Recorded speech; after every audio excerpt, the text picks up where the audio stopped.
মানুষ যতই রঙে রঙিন থাক, প্রকৃত অর্থে মানুষ হচ্ছে পৃথিবীর সবচেয়ে প্রাচীন এবং আদিম একটা প্রাণী। তার মনটা আসলে সত্যি নরম।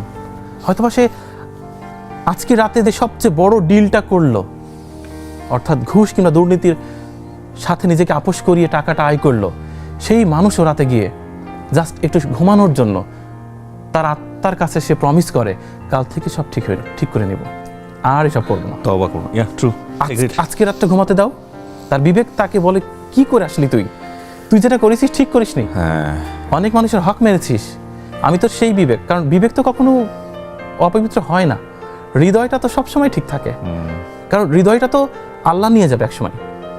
দেহটা প্রকৃত প্রদত্ত খাঁচা, আত্মাটা হচ্ছে আল্লাহ নিজ হাতে নিয়ে যাবে।